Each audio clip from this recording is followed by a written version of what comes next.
Hey, Tony Gaskins here. Hopefully, I got my right Wi-Fi on. Nope, don't look like it. So hopefully, this records decently. Wanting to pop on here and talk about this because this is something that I've been noticing, and it's not a favorite thing. It's not something that anybody wants to talk about. Not anything that's comfortable in the least.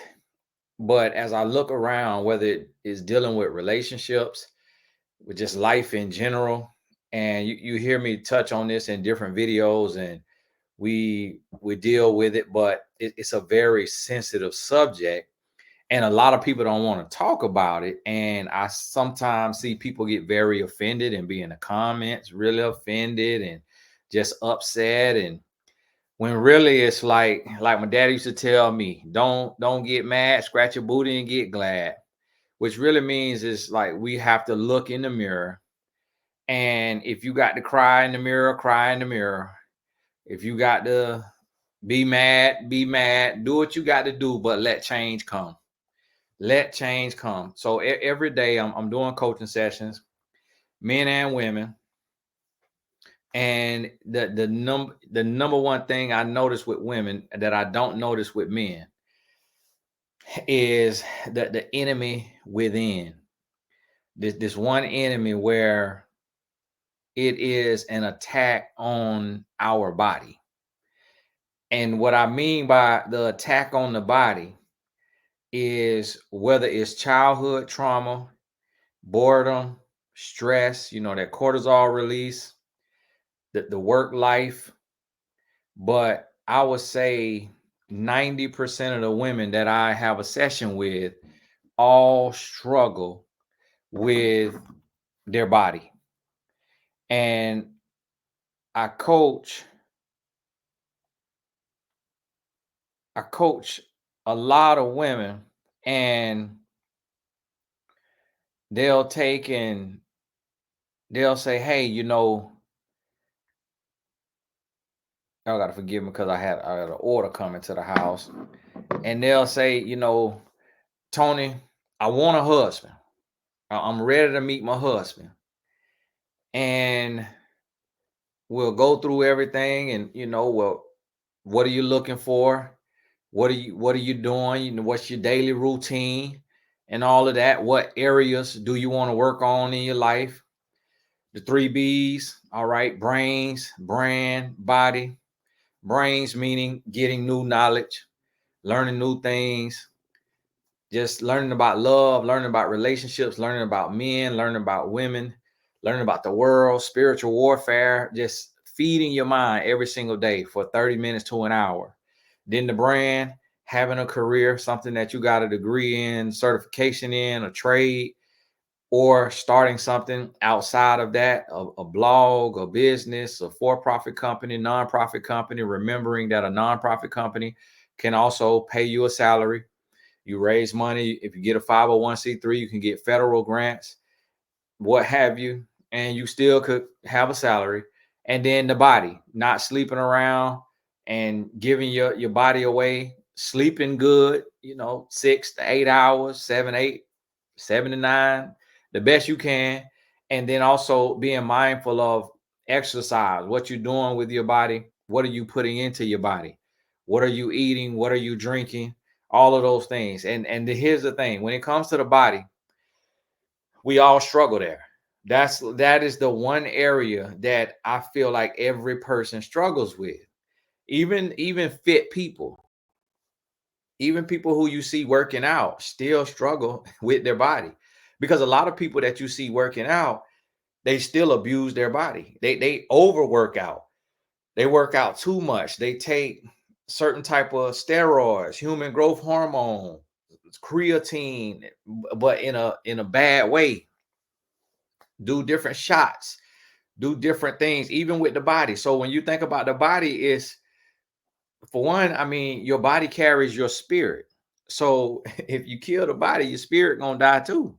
It's like your spirit not gonna live on earth. Yeah, you spend eternity somewhere, but not on earth. And this is the area that I'm focusing on right now, because when I was younger, I didn't have to focus on it. I had an 8 pack of abs, and I never did a sit up or anything like that.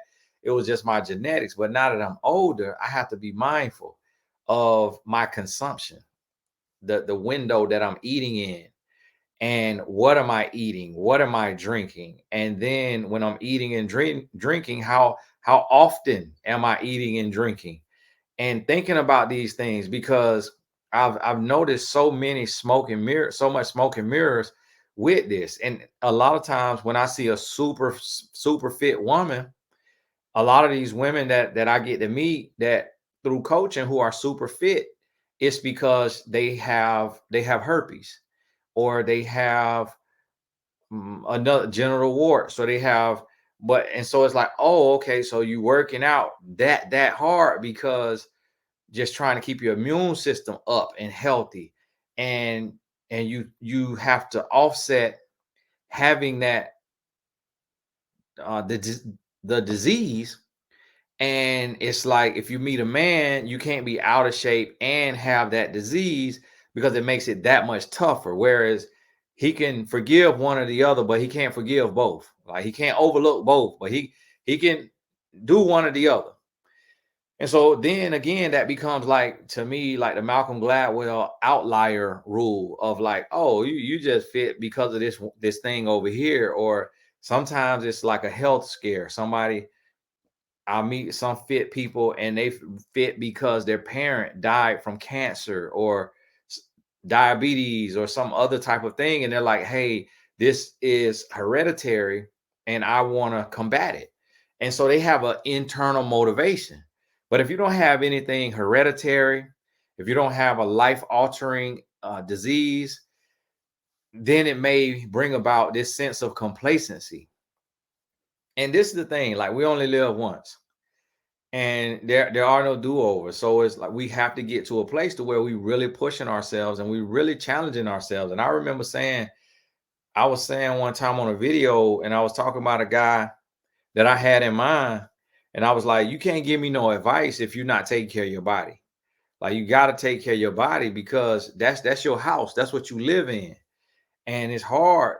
It's very hard, but it's kind of like, if somebody come over to your house, no, if you go over to somebody's house and you walk in and there's a smell, and it's like a mildew or a sour smell, and then it's like clothes all over the floor, and it's boxes over the floor, and it's paper, and it's trash over the floor, and they invited you over for dinner. Like, do you want to eat? Like, you could have fasted all day and be starving, and you're gonna tell them, I'm actually not hungry. I just ate. And so I'm actually not even hungry. You was getting ready to cook. Oh no, don't worry about that. We could go, let's go out to eat. We go out to eat. It's on me. You ready to go. You ready to go. That's cause why? Because that's their house, and you like your house is dirty. So what if they like, well, hey, why don't you move in? Why don't you move on in? Because so that way both of us ain't got to pay no rent. We besties. You might as well move on in. And but that smell hitting you, and you just like, well, what? I signed a 5-year lease, dummy. Oh my goodness. And I was like, why did I do this? And I went in there and I'm like, can I break this 5-year lease? And they were like, well, you're gonna have to pay us for 10 years if you want to break the 5. What? That ain't right. They can't do that. I know, I'm locked in. So now you don't want to move in. You don't, they invite you over for card night, for game night. You got a flat tire, everything coming up. So take that same picture of the house, because a lot of times we don't think about it. Take that same picture of the house, and I want you to think about, y'all gotta forgive me checking my order here. It's like this thing just be giving you a notification just to give you notification. And so you take that and make that house, make that your body. And here's the thing. We all have body issues, like what we eat, what we drink, who we sleeping with, how often we shower, how often we take care of our body. Everybody deals with their own struggle in some way or another. You remember the saying that say cleanliness is next to godliness. And we all have our strengths, and then we have our weaknesses. As we getting ready, I think we're in the third quarter, no, fourth quarter of the year. We're in the last quarter. Don't go into 2025 the same way that you were living in 2024. It's time to turn it up a notch, and you got to develop discipline. And one of the things that I've been telling women, and because they have a job and they have a house, they have a car, and they don't have a husband and they want a husband.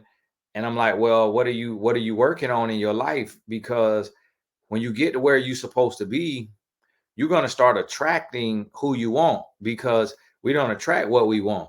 We attract what we are. So you got to become what you want to attract. And with every level that you go up, that's going to change who you attract. It doesn't mean that a trash can not going to approach you, because a trash can want a steak too. But it's still going to be a quality of man or woman that approaches you, if you're a man listening to this, if you work on you. And it's the same thing with anything. It's like these videos. I attract a new audience when I show the wisdom that God has given me, when I show the knowledge God has given me.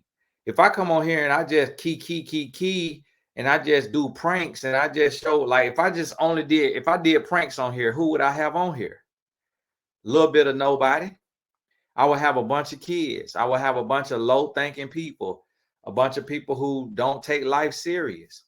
But because I'm talking about real life issues, you got to be somewhat serious to come on this channel. And you got to have thick skin, because the message might be stomping on your toes while it's sitting in your lap. And it's hard for me because, yes, I want to be liked. Yes, I want to attract more subscribers, but I got to tell the truth that I see that we struggling with. And the truth is not always popular. The truth is not always common. So some of the topics that I talk on, like our body, is topics that other life coaches may never really touch on, because they don't want to offend people who are struggling with their body count, meaning how many people they're sleeping with, or their food consumption, or their sugar consumption, or their lack of sleep, or whatever it may be, that smoking, drinking, all it, getting drunk, not just drinking, but getting drunk, like whatever, even getting high, not just a celebratory cigar on a championship or something. But we don't want to offend anybody, of course, because we want to be liked. We want stuff to be comfortable. We want people to, want to be around us, like us, and all of that. Yeah. So that's one of them things to where, but we got to grow. So I have to touch on it, because, and that's why y'all see me even right now working. I'm not gonna be perfect in my body, in the sense of I lose weight, put on a little bit of weight, lose weight, it's a daily journey. You got to get up and just fight the good fight every day. And you got to say, listen, I want to break this, what's on my family. Like, I don't want to do what my mom did, what my dad did, or my grandma did. I want to break this, and I want to be better. I want to live longer. I want to represent something different. I want to have a different quality of life. And I want to set a new standard for my nieces and nephews, or sons and daughters, or what have you, cats and dogs. I want to do better. And this is something that you have to be intentional. So just like with everything that you do, with everything that you eat, everything that you drink, you gotta put it in moderation, and you gotta understand what you're doing, why you're doing it, and you also have to consider the consequences, and you gotta make sure you're okay with those consequences, or what are you gonna do to offset it? So if you finna have some alcohol, then the next day you need to drink a bunch of water, or even right after you have an alcoholic beverage, drink a bunch of water. If you finna eat fried food or a bunch of carbs like pasta, bunch of rice, bunch of bread, then You need to go on a 30-minute walk when you finish eating. And then the next day, you need to make sure you get 10,000 steps in. And then you don't do any carbs the next day if you're going to have a whole bunch of unhealthy carbs, or you do minimal carbs the next day. But see, because the thing about it is, remember, like Zig Ziglar say, everything affects everything. So if you're not being mindful of what you're eating, what you're drinking, what you're doing with your body, that's affecting what you say you want. And it's always crazy to me. But I've been being more real in my coaching sessions, and women have been really shocked. And they're like, wow, I can't believe that the body matters that much. And that just go to show me that we live in a pandering society. But if it's not even pandering, some people just skip the conversation altogether. But then on the other side of that, the guys who tell the truth, they have to be angry and bitter and mad to tell the truth. So a woman just brushes it off as, oh, he's a woman hater. Oh, he's in red pill community. But he may actually be telling the truth, but he just don't have the guts and the heart or the love for women to tell the truth, sober minded and from a place of love. He got to tell the truth when he's super angry when he's scorned, when he done been cheated on, dogged out, mistreated. Then he come with the truth about, oh, y'all women, y'all this, y'all that, y'all this, y'all that. And he may be actually telling the truth, but women can't hear that because of how he's saying it. And so this the number one thing, like, because I meet so many women who want a husband, and I'm like, the only thing is your body. Because when you walk into the grocery store, when you walk into the mall, the man don't see your personality. He doesn't see your college degree. He doesn't see your six-figure job. He doesn't see your mindset. He doesn't see your walk with Christ. He doesn't see your heart. He just sees your body. He sees your packaging. And so, however he sees you, he doesn't have the time to go up to every woman and say, hey, I want to know, do you have thyroid issues, or do you have PCOS, or is it just your eating habits? Because you may have a good personality, and if you tell me you got thyroid issues or PCOS or some other type of issue, then I may want to get to know you to see if you got a good personality. Because I like your outfit, and outfit kind of tells me about a personality. No man is finna do that, because 60-70% of America is considered obese. So he'll be walking up to every single woman, and nobody's gonna be honest and truthful and all of that. And so this is the thing, and it's mind-boggling to me, but it's kind of like, and for the women listening to this, I want you to think about it like, if a bunch of men were hiring me and they were saying, hey, I want to meet a wife.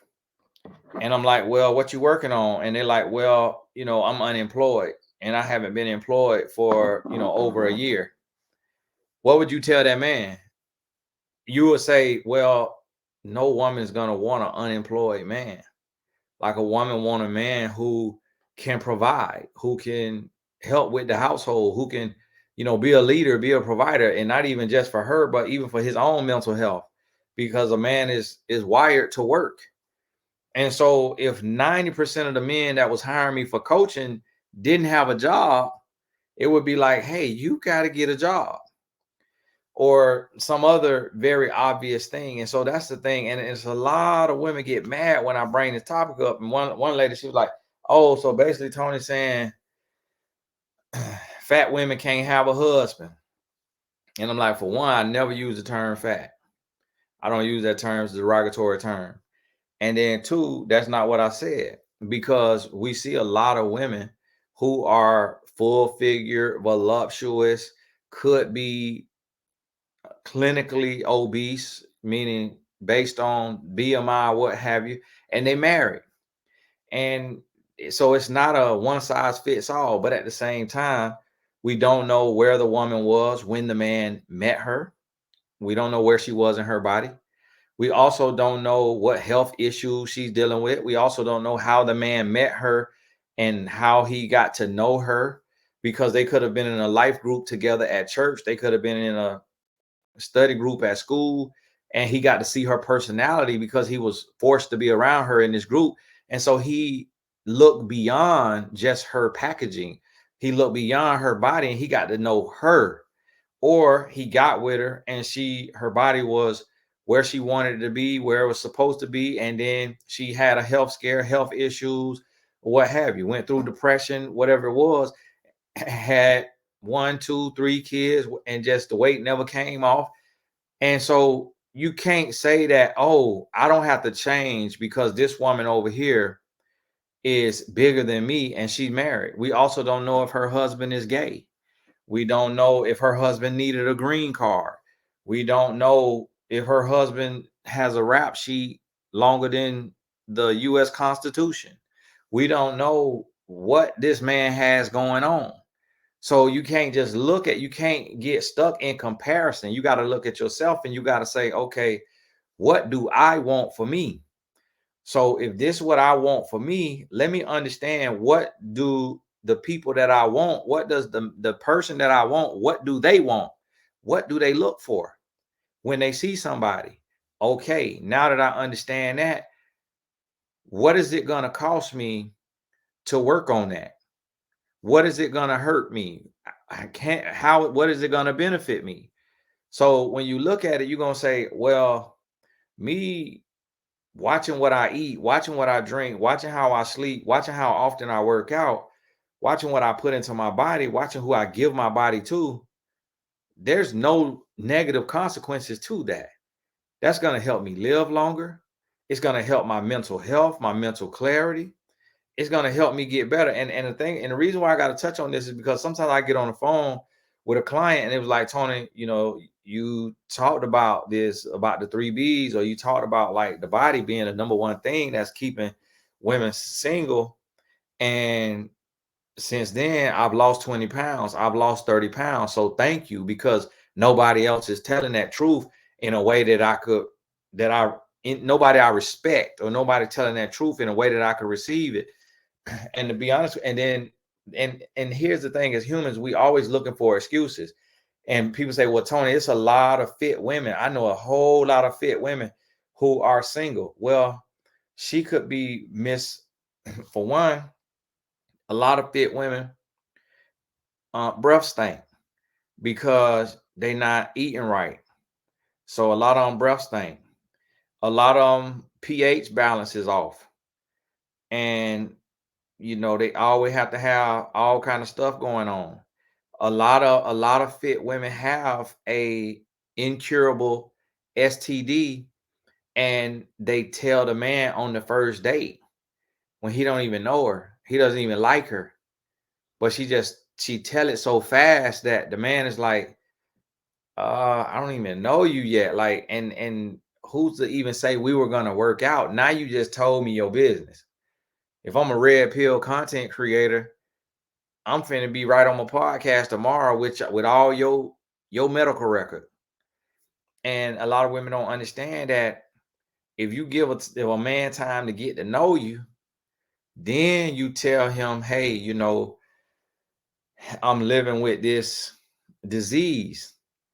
Then he can look and say, well, okay, I done got some time. Like we done had 10 dates.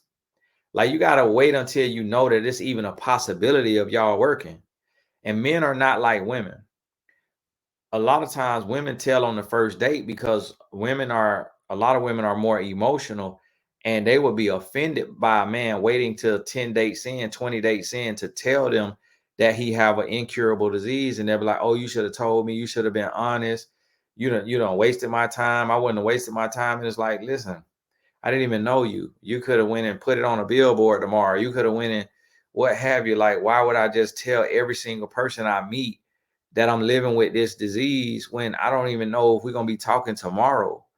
And a relationship is an entire lifetime. So what is the issue with me waiting 3 months or 6 months to tell you and knowing that I'm not going to sleep with you and put you in danger. But I'm telling you before we could even get a chance to sleep together. So, and if we were to work out, we got 50 more years, 30 more years, 40 more years. So what is 6 months? And see what a lot of women don't understand is that when you tell the man, as men, we not that emotional for one, and we don't really, we take our time processing stuff, and when we hear it and then we could weigh it. But what you don't realize is that man may have the same incurable disease because of the sex rate and how casual people have made sex, that the women who have these incurable diseases, who are really fit, and they telling the man too fast that they got it, it's a lot of men got the same diseases because women catching it from the men. They ain't just waking up one morning and have this issue, just rolling out the bed as a virgin and got this incurable disease. No, she got it when she slept with a particular man. And so then that man went on to continue to sleep with other women. And then they living in the same city. And then the women who caught it, who didn't know, my son was telling me about somebody named Third Leg, gave like hundreds of OnlyFans women herpes or something like that. My son was like, Dad, what's HSV2? And I really ain't know what that was. I used to, somebody told, a young lady told me she had that in college. Now, she was my friend and we weren't doing nothing together. She was like, yeah, he gave me HSV. First, I thought she was talking about HPV, human papilloma virus or something. But just for some reason, my mind just went to QVC, this channel that sell the clothes. And I just couldn't process what she was saying. So I think that it is HSV2, herpes simplex virus 2, or something like that. But so that's what I told my son. Like, I knew what I was talking about, but I really didn't know if that's what it was, because it could be histamine section version 2. It could mean something else. But so, and my son say, not all of these women on OnlyFans got to quit. I say, man, he was doing like the devil work and the Lord work at the same time, because he done shut down so many OnlyFans models, because you can't do that kind of stuff once you got a disease, an incurable disease. So they having to retire. And so my son said, so they still gonna be selling Cootabell on the side, and it's gonna be men that's paying for it too. And just as nasty as they want to be, trust me when I tell you. And so this is what you got to realize and understand. And my order here, so I got to go. So love you.